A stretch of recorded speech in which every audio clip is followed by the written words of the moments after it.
Love is hard for an otaku. I'll put that in A tier. I haven't seen the anime. I've read the manga. In fact, it's the second manga I've ever read, so it's probably due for a reread because I learned a lot just by reading it. The first manga I ever read was the Splatoon manga, and then I read this one. It's kind of more of a slice of life. It's about kind of what it means to be an otaku, someone who doesn't care what other people judge them for, and then someone who does. Is it still worth the read? If you're into romance, I still go worth the read. It has some great messaging in it. Again, it feels more like a slice of life every now and then. It has a character development problem where it goes through like 3 different character stories at the same time, and I didn't know that till I was like halfway through the series. So every now and then it stops at our main couple and then goes to another couple and another couple. There's 3 different like there's 3 different couples in it. And it has a habit between flipping between all those couples seemingly at random. I don't know, I probably have to reread it again, but I still think it's worth the read. Fly Me to the Moon. I'm sorry. I'm ranking the manga over this. I have seen the anime. I'm farther in the anime than I am in the manga. But I can't find anybody talking about this. Absolutely nobody's talking about this. And I don't know why. It's great. It's amazing. It's not your typical romance manga. It's one of those where the confessions at the beginning, the confessions actually I think in like the first 30 pages. It's kind of more about what it means to be married. That's kind of the whole plot of it. And figuring out who this girl is. Because she's not from here. I don't know why no one's talking about this. It's a great series. Honestly, it's a great... I got the whole series. I'm going to get the whole series when it comes out. I just ordered 27, I think. But I do have 3 things I worry about it. 1, I feel like at some point, I think past book 10 or 9, we're going to get introduced to more characters. And I feel like that's going to kind of bloat everything. Is getting introduced to so many other characters. It's going to lose focus on our main couple. And my gut tells me this isn't going to have a happy ending. Because she's basically a goddess. Let's just put it that way. She's a goddess. She's immortal. She has healing powers that we don't even know about. Because somehow he got hit by the truck and she started coughing blood for some reason. It doesn't make any sense. That's kind of the hook on like who she is. But I think it's a great rom-com. Not really. He does have his comedic moments that I think are pretty funny. It's kind of more like a slice of life, but the slice of life genre is so new to me that I don't really know what classifies something as slice of life or not. But if you're into like, it's more as a sci-fi, honestly. But I still think it's top tier. This is gonna end 3 ways. Either I'm gonna stop reading it because it introduces so many characters that we lose focus of our main couple. 2, this is gonna have a sad ending to where one of them's gonna end up dying or sacrificing themselves. So we're not gonna have the happy marriage. We're not gonna have a good ending, or it's gonna end in a good way where they finally get the marriage they deserve. And in fact, this actually made me realize that marriage, you don't need the big wedding. You don't need the big giant fancy wedding. All you really need to do is sign some paperwork and go to the courthouse. That's it. I thought you were required to have your big fancy wedding to get married, but you don't. That was something that this series learned to me. It's a great series. It has its comedic moments. It's really funny in my opinion. I had to make a whole video about it because nobody's talking about it. I think I found like 3 videos that were talking about this series and they just thought it was like okay, but nothing special. I think it's amazing. Honestly, Spice and Wolf, the merchant meets a wise wolf. So this is the remake, not the original. I haven't finished this anime yet, but I'm probably gonna get crucified for putting this just in A. It's great. I'm not gonna say it's bad, but is it for me? Maybe not. It has the way Holo speaks. You really have to be paying attention because sometimes the way she speaks is just. You lose track of it very easily. This is a series that I basically either recommend you binge it or you watch it twice immediately after you're done watching it. You either have to do that or else the series will just kind of float in the back of your mind and you won't really understand it. I also think this has too many action-packed moments. A lot of the series, especially towards the end, but I haven't finished it yet, it kind of has this will they, won't they, of like, will they be together?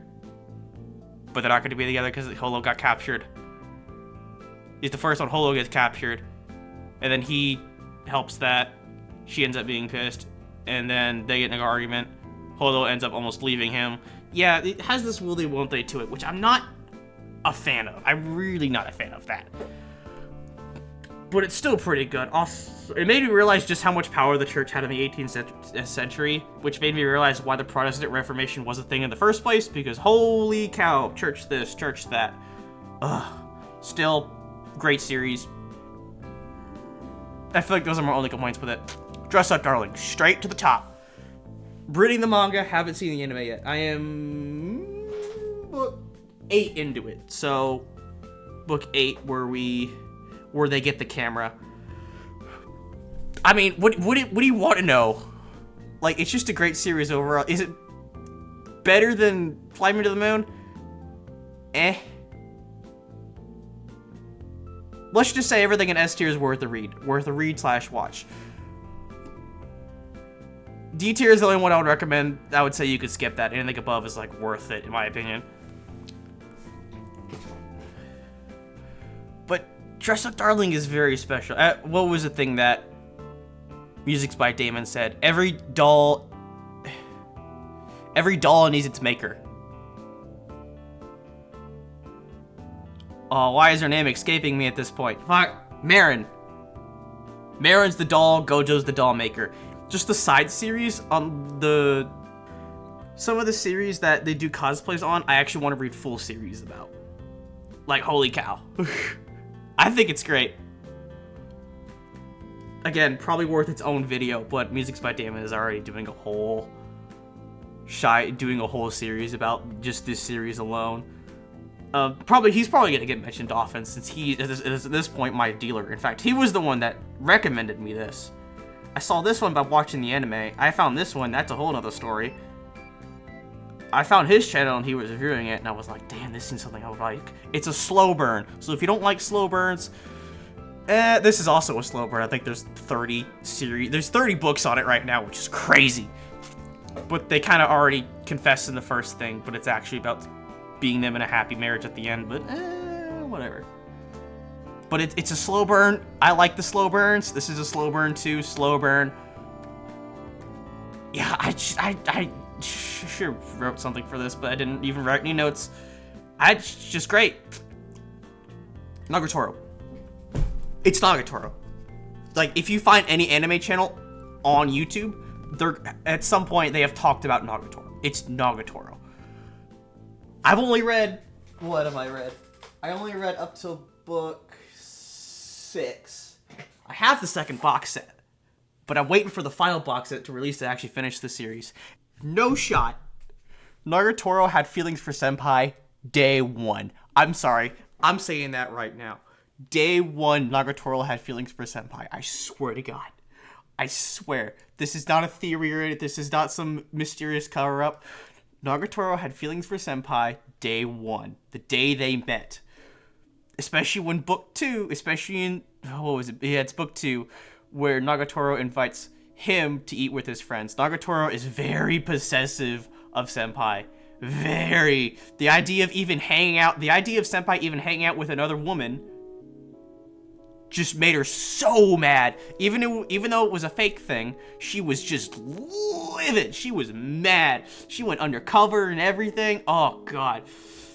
Nagatoro is very possessive of Senpai. She's like, this is my man, nobody else's. And I think there was this one time I heard about Nagatoro was originally before it turned into a manga. Nagatoro, glad you're better. Yeah, I'm glad you're better. But it's Nagatoro. Again, I could do a whole series about this, honestly. I might at some point. Ooh, okay, so this is the anime, not the manga. I have the manga for it. The way they're printing it in the States is technically it's 2 books in 1. So in the Japanese version you get 2 books, but the way they're printing it in the West is you get just 1 giant book. But it's technically both stories. It's both books. If that makes any sense. So I don't get the next book till June, but it kind of sucks. But I'm ranking the anime because I honestly like the anime a little bit better. Just a little bit better. The anime has some of my favorite jokes that are completely missing in the manga. And I was so devastated by this. The manga's still good. I'm gonna rank the anime here. In fact, what should it go in? I'm putting S. I got to the point where I got to the festival, and at that point I realized, I was like, all right, I gotta get the manga, because that was the point that broke me. I just like, all right, I'm getting the manga. It's an interesting story too. Comedy wise, I feel like it's a story about how the person we crush on isn't necessarily the person we're going to be with, or the person we crush on isn't gonna necessarily be the person we'd like. Like, the person we crush on, we actually get to know this person, and he's not what you thought he was. I think that's what this is going to be, though. But I haven't got far enough into the manga or the anime to know that. But I mean, heck, even the manga said, like, Tsukasa. No, that's Tsukasa. What was her name? Akari Watanabe. She's already got feelings for Jiro. God, I can't believe I remember his name. Yeah. These names, good luck getting those names. You'll never get those. Oh, it's great though. It's a great series. I like it. I'm enjoying it. Top series. A great comedy. A great slice of life romance. Yeah, it's pretty good. The anime makes Watanabe appear more meaner than she actually appears in the anime, in the manga. Like, yeah, I have a whole script, kind of like a script thing that I was writing for this about anime versus manga, and which is kind of better, or like how they're both good. But then I read this, and this one is the biggest where I could see people liking both. I think both are great, both are worth, but they're both different in some ways. And I think that's okay. What's this one? Shikimori's not just a cutie. That is the full title. Shikimori is not just a cutie. But if you've actually seen it, it's Shikimori is not just a cutie, she's a badass. This is... I don't know if it should go in S tier, though. This is completely unbiased. Remember that. Completely unbiased. S tier, though? It's a hard sell. I feel I'll put it S tier for now. For now, I'll put it in S tier. Because she's not a cutie. She's a badass. The main character in this story is just filled with bad luck. In fact, it's a genetic trait. His bad luck is a genetic trait. And she helps him with that. She always the female lead isn't this helpless person. It's more like the guy that's the helpless person, but he eventually overcomes that towards the end of the story. I think it's just a great series overall. S tier, though?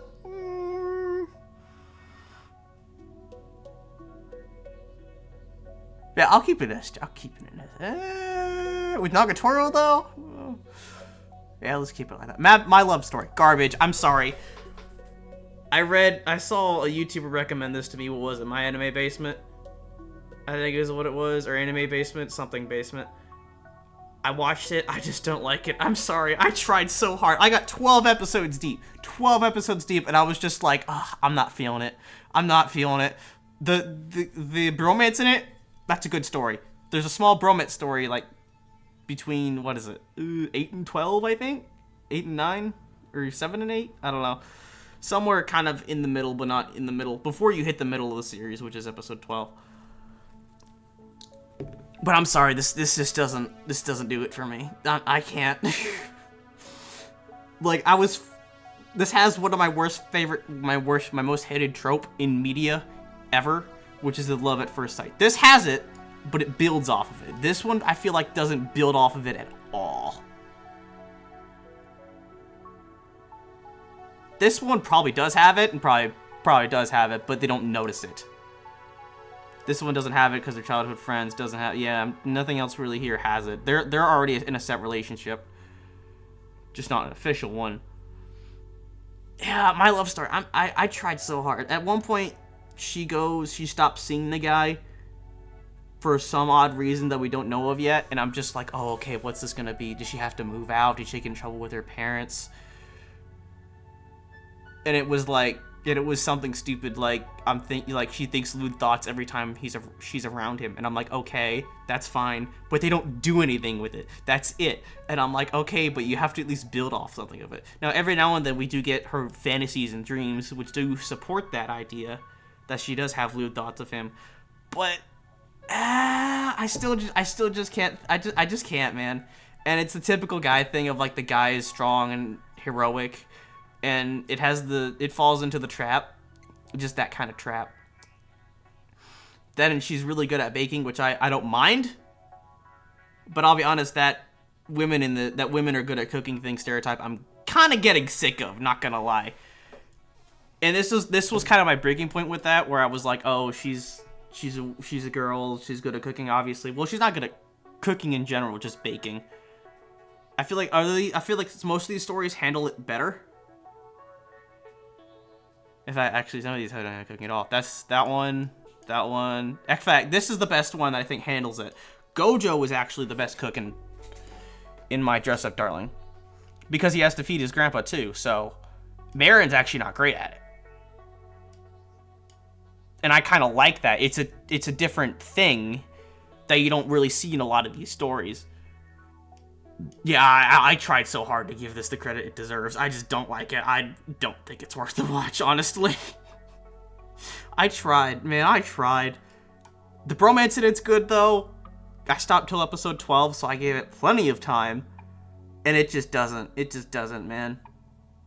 I feel like the only reason they're even in a relationship is because she thinks he's cool. But that's it. That's as far as the relationship kind of goes. If that makes any sense. These have other benefits. Like they feel like they have to be together to support each other. This one just kind of feels one-sided. If that makes any sense. I know none of this makes any sense. Whatever. The Ice Guy and his cool female colleague. Now, apparently, I think this is actually getting a season 2. I hope it gets a season 2, because its ending was kind of disappointing. There's no payoff in it currently, at least until season 2 comes out. And what I mean by payoff is there's no ending kiss, there's no, hey, we're a couple now. A lot of these have that. Well, this series isn't over. This will start at the beginning. This doesn't have the official thing yet, at least not for what I'm going for. But these all, I already know these have it. Does Spice Wolf have it? I don't know, I haven't gotten that far yet.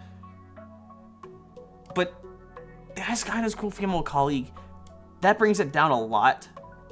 But I like the idea of this story. I really do. I would almost say it's a family-friendly story to the one where you can actually watch with your parents. Except if it wasn't for the last few minutes of, like, what, episode 11, I think? Episode 11 or 12. And then it just gets ruined. And I'm just like, oh, we were so close to a family-friendly anime story. We were so close. So close. But this dude, I forget his name, honestly. The dude in this story, it's a universe filled with like powers. Everyone kind of has their own power. Some people don't have powers at all. She is the son of a snow queen, but that means his emotions actually mean something. So whenever he gets emotional, like whenever he gets happy, he creates snowmen, like just small snowmen just outside. He creates small snowmen that just appear. And I think when he gets mad or angry, he can create blizzards. And when he gets anxiety, he freezes himself. Which I think, like, but she's the most cool, collected character ever. The only thing I can think of while watching this story is she's just Rogel Dorn. Now, if you know anything about 40k, that wouldn't surprise anybody. She smiles, but it's more like a slight smile. It's not like the big, happy, wide smile, like smile for the camera. I still like it, though. That doesn't mean it's a character flaw. She does have character development, both of them do. But she mostly seems unaffected by just her outside surroundings. That's probably a poor way to say it. Tomo-chan is a girl.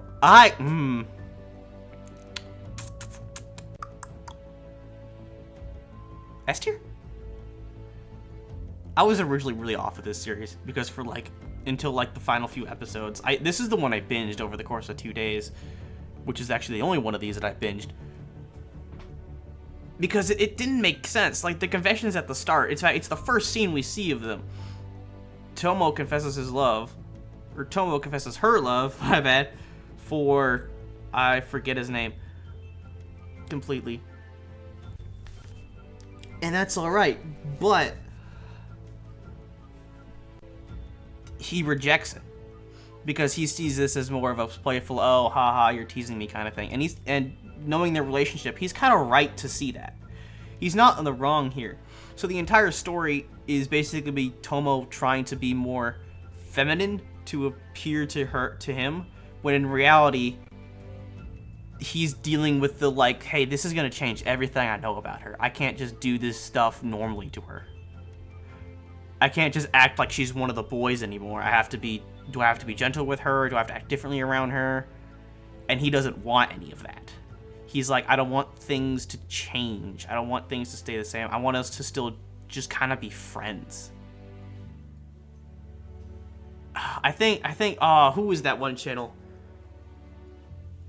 I'm subbed to them. What was the channel? Yeah, it was Sarcastic Chorus that did a great job of covering this anime that I will link in the description if I remember to.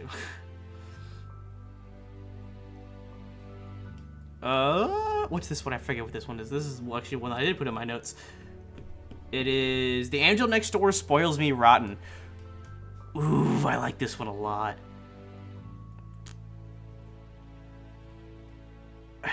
This one's so hard to describe. The dude next door is a pig. She discovers this, is absolutely appalled by it.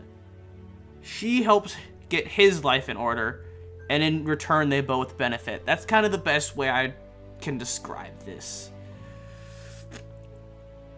It's labeled a drama, which isn't really true, except for like the only drama related thing I could find in it is that their relationship's a secret through the entire thing.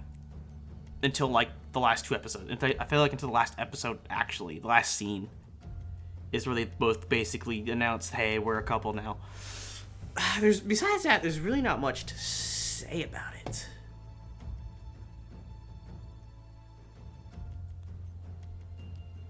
I mean, it's really, really big slice of life.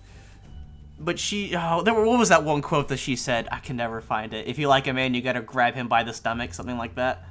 If you find a man you really like, you gotta tie a rope around his stomach and grab him. I just really like that.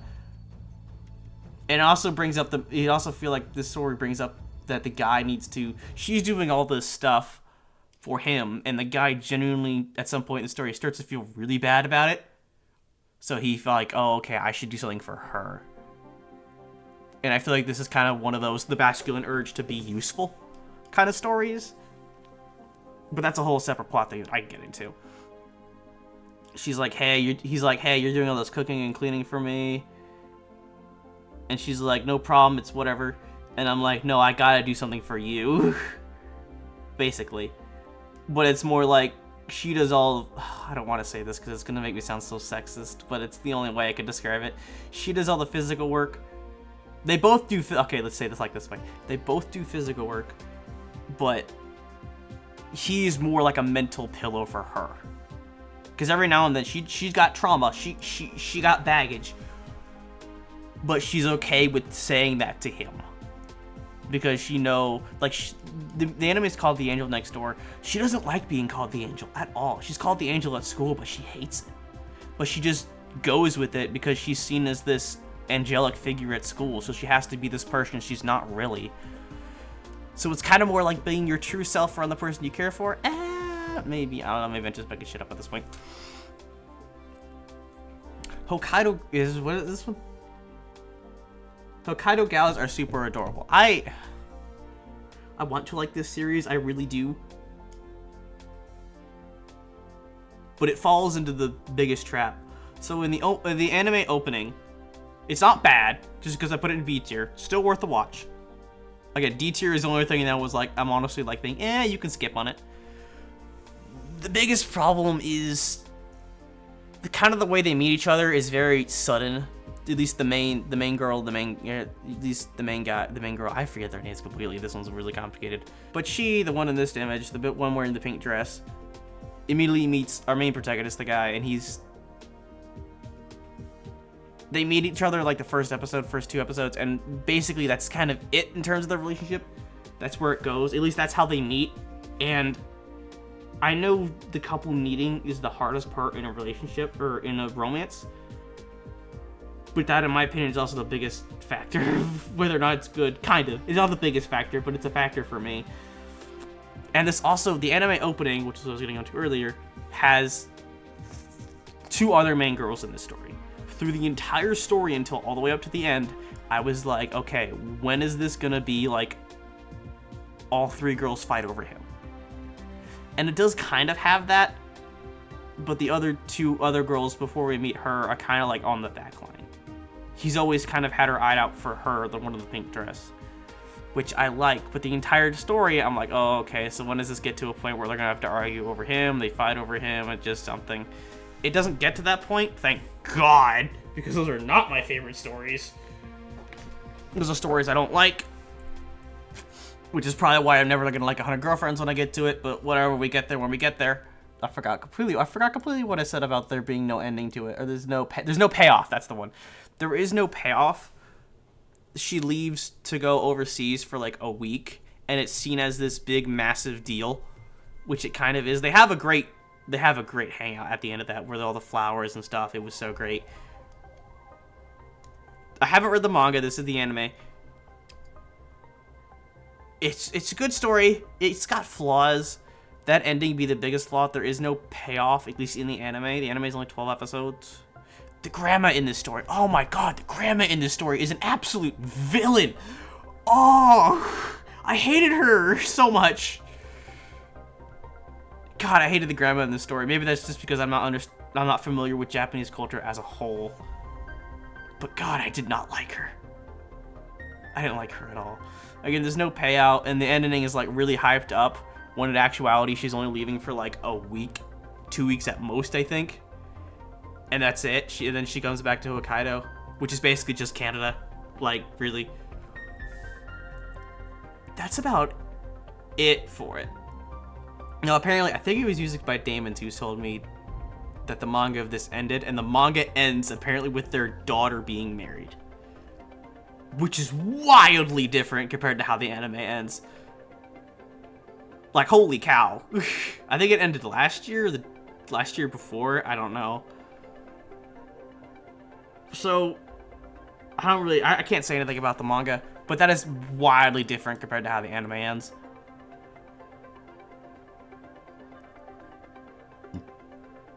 Gamers.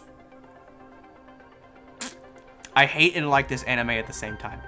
This anime has no hook, or there's no payout. Absolutely. In fact, the entire last episode, episode 12, is just a fan service episode. That's all it is. Episode 12 is seen as the true end. Nothing gets situated at the end. Nobody knows what couples, and it's not a love triangle. This shit's a love diamond. Like, there is like 5 separate people in this, and all of them are kind of thinking everyone's going out with each other. Luckily, at some point, the story does recognize this, so they have everyone in this big hang-up. This ain't a love triangle, man. This got your love triangles beat. I still think I have to give it at least something here. I still think it's a great watch. I wouldn't be too mesmerized by it. But holy cow, dude, the gamer lessons in here, oh my God, if you're a gamer at all, this is a must watch. It talks about comp and why people play games outside of competitive. At one point, and also the female we see at the beginning of the story is really likes the other guy, which is a really unique spin. Most of the stuff is the other way around, where it's the guy that ends up liking the girl. Some of these stories go against that, like Dress Up Darling and Tomo-chan's. But this is one of those stories where it's, you don't watch for the plot, you watch for like the messaging in it. In fact, the last episode, which is just a fan service episode, actually explains why the whole DLC thing. Why do people buy DLCs and microtransactions? Does it do a good job like explaining it? Yeah, kind of, if you can get past all the fan service. But I think it's really good. Like the first episode, she's the leader of the main female lead at the beginning of the story is head of the game club. And apparently they don't play games casually, they play it competitively. And he's like, I'll think about it. And then he goes to her and she's like, nah. He's like, nah, I play for fun, not competitively. And she just devastated by that. That's the equivalent of a breakup. Like, holy cow. I still think it's a great story. Worth the watch. Just be prepared for a lot of tension in it. Again, this ain't a love triangle. This is a love, like, hexagon or something. Wild. But it's got great... Oh, there was a quote. Where's that quote from it? Okay, here's a quote that I actually wrote down, because this quote was apparently really good. So what if I suck? As a gamer, I think it's wrong to quit out of a match. If you're gonna play, you play to win. At that time, when I was watching this, that really resonated with me, because I had people in my Splatoon games just throw the match. They threw the match. And even with the latest extra work that happened, I had people who just threw the match after the first wave. And I'm like, no, we can still make up the time. We still got this. And I'm just like, yeah. If the first few seconds of a game go bad, that doesn't mean the end of the game. Oh god, it made me so mad. We actually ended up winning that game, by the way. We didn't get a high score. But I had to carry my ass off, is what I had to do. Go figure. She just kept throwing herself off the ledge, and it was just so annoying. Like, play all the way through if you're gonna play a game. I don't care how badly the game goes for you. Play all the way through. Or the match. Kaguya-sama Love is War. Now, I got a lot to talk about this. I already, how long are we going for? What's our time? Half an hour. Great. I'll edit some of that out. You don't need a character with a big chest to have a great, interesting story. You don't need to have a beach episode, which I think is like the first episode where they say go to the beach or something. All you need is compelling characters, and you can have a great romance. And this supports that theory. And God, is it great? It's funny. The English narrator is just on point. That's why she's best girl. Oh, I love this series so much. The fact that he ends up sleeping with Katagawa while she's like drunk, or while she's like hungover, basically sleeping. Not drunk over. She's not drunk. She's eventually sick, gets caught in the bed with her. And at one point, she gets mad that she didn't take advantage of her. Like, and then Ishigami, my main man. Oh god, fuck it. I love you, Ishigami. Oh. I wanted more from this series. Apparently, Ishigami's story, the manga ends with Ishigami's story not feeling, or the anime ends with Ishigami's story not feeling complete. I will have a video up with the full story of kind of Ishigami and why people love him. I mean, it's not hard to love Ishigami, man. I love Ishigami. Oh, but it's just such a great story. This was kind of one of the first animes I've watched because of a certain crab recommended it, did a video on it, and I was like, man, I gotta watch this. This was the first anime I've actually watched. And I think this was also the one that I realized I was like, wait a minute, I like romance. But God, it was great. It's an amazing story. It's funny, self-aware sometimes, I think. But holy cow. Is it realistic? Not at all. But that's kind of the point. That's why it's funny, and that's why it's good. Crap, what's this one? I wrote it down because it's a very awkward title. Our dating story. The experienced you and the inexperienced me. Ooh. This one's more drama related, which I don't like, especially like there's the whole final arc kind of where they make up, but it's just like after that, the first time he thinks he's mad at her for kind of like cheating, she was like, nah, I knew you would never cheat on me. But then they have that whole second arc where we're like, oh my god, you're cheating on me, and I'm just like, what? Why does this exist? It's really drama related, which I'm not a fan of. I feel like this could have done more. Maybe the manga is better. But holy cow, I feel like a lot of the side characters got gutted. in that, like, kind of the end of the OP where they show all the characters, I was like, wow, are some of the side characters actually going to get girls in this instead of just the main character? Wow. That'll be a first. No. I'm gonna rank it B. The more I'm looking at this, the more I'm second guessing myself from this entire list here. If you can get past the drama, sure, A, but I feel like I can't. It has good points to it. Apparently this girl was like, he was like, hey, guys only want to bang, right? It's like, that's what every guy's done to me. And this dude's like, nah, man, I'm in it for the long term, which I think is great. It's a wholesome story. Yeah, I'm remembering now. It's a wholesome story about someone who is kind of experienced in love, but not really.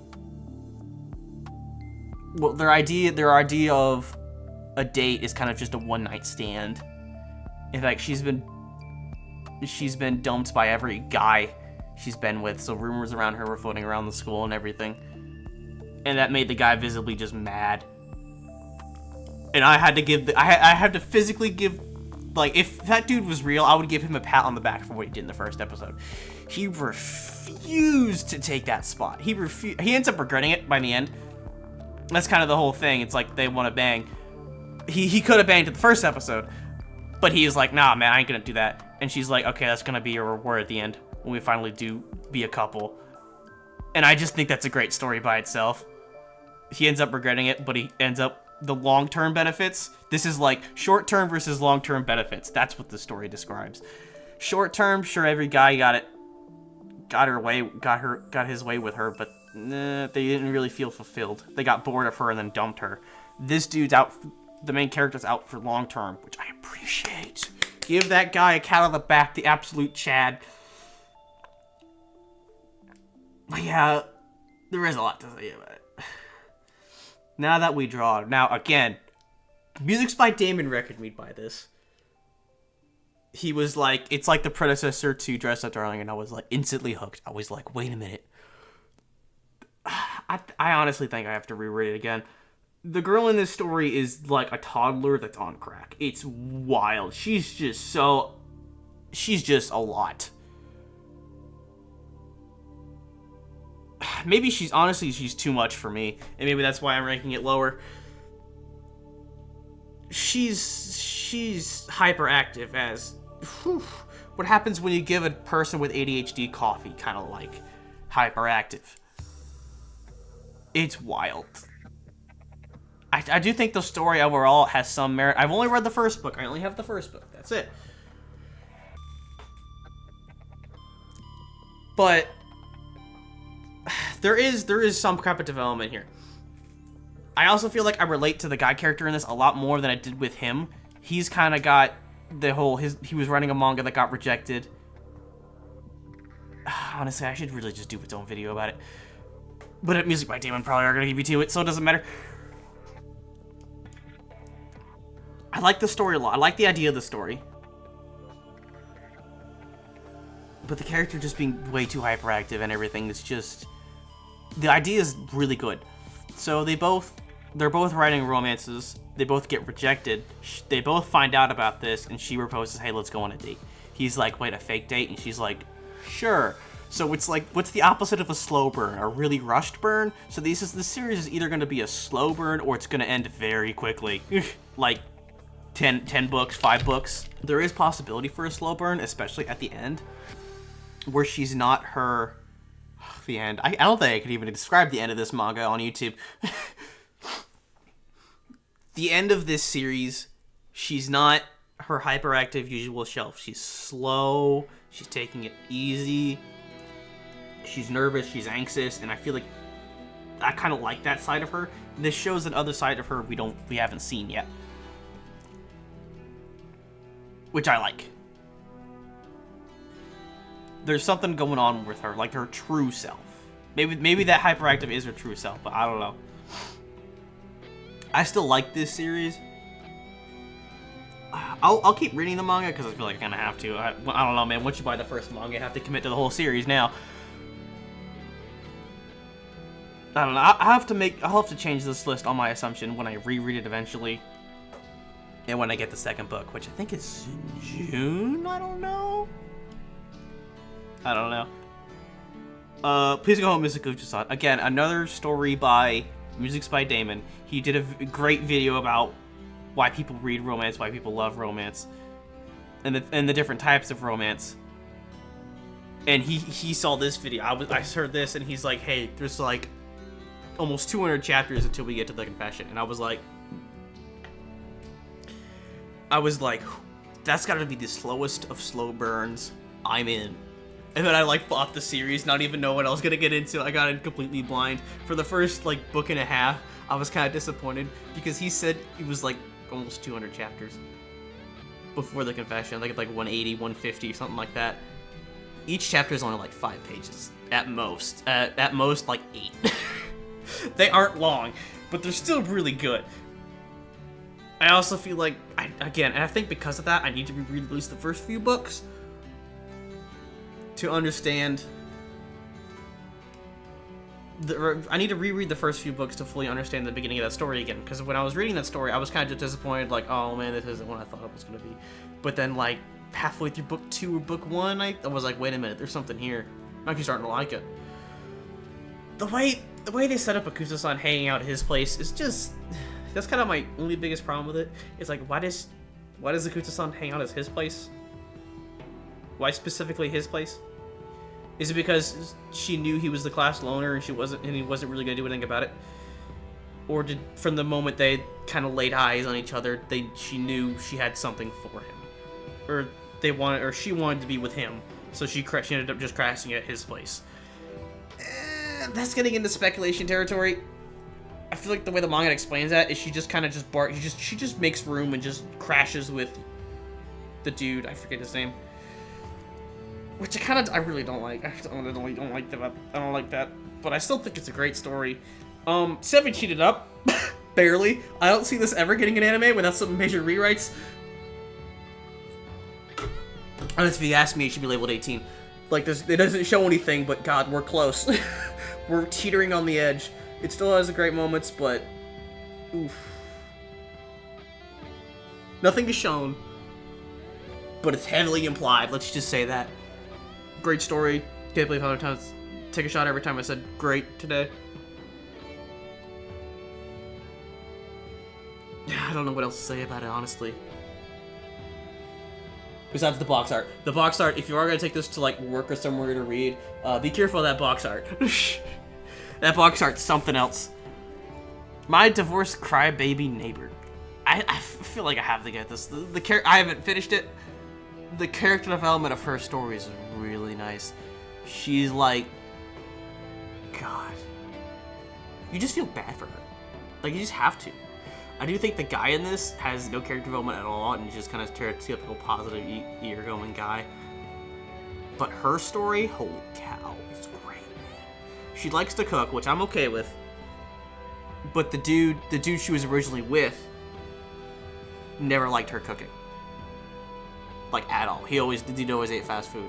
And here she is, finding a guy that enjoys what she does. And she's like, holy cow, this is different. This is like... And at some point in the story, she's worried, like, no, I'm just dreaming. It's gonna end up just exactly like my old relationship. I shouldn't do anything too thing. Or I shouldn't make it too far. But it's a great story. I honestly think it's amazing. So this is not... See, like, can you tell last year was kind of a deep dive for me? I went down this whole rabbit hole, and I can't get out of it. I found this game on Steam, or I found this game online called I Wanna Hug a Gator. No, not I Wanna Hug a Gator. It's I Wanna Hug That Gator. You can find it on Steam. It's got a demo. Banger soundtrack. I'm probably going to be using the soundtrack in this video, maybe. I have used it in previous videos. I don't know. It's a great story, though. Like, holy cow. I'm only, like, 2 hours in, but I'm a slow reader, so I'm only get to the point, like, where we meet. Like, there's so many, like, jokes in it, references. Oh my god, it's great. I'm not nearly that far into the story. But holy cow. It's so good. I want to do a video about this. At some point I stopped. In fact, what was the last time I hopped into the game? I get 2.1 hours in it, and last time I hopped into it was December 17th of last year. I want to get all my Splatoon videos done first before I actually tackle that, because I want it fresh in my mind. So as soon as I'm done with it, I can immediately make a video about it. But will it do any well? Will I ever do it? I doubt it. But holy cow, it's so good. And I'm only 2.0 hours in. I literally have been listening to the soundtrack. The soundtrack, the main theme of the soundtrack is called Final First Page, and it's a great soundtrack. Oh my god, it's such a good soundtrack. I've only been listening to 5 songs in the soundtrack, but like on repeat. I don't want to listen to anything else because basically the soundtrack itself spoils it. At least because I bought the soundtrack for it, and it labels kind of where the soundtrack takes place. One of them is like Romance 1, Day Night, or Night 2. And I don't want to spoil it for any. Which sucks, because it's a really good soundtrack. But it's an amazing game. Okay, I think we're done for here. Would I change anything? Maybe a few of these bottom ones. I don't know. Maybe this will be a recurring thing. Maybe next February I'll add on to this list. So this is my list. This is my list. I know it's not my usual stuff, but who cares? This was a deep dive that I never planned on going down, but I have gone down it. Oh boy. I'm not getting out, but I'm okay down here.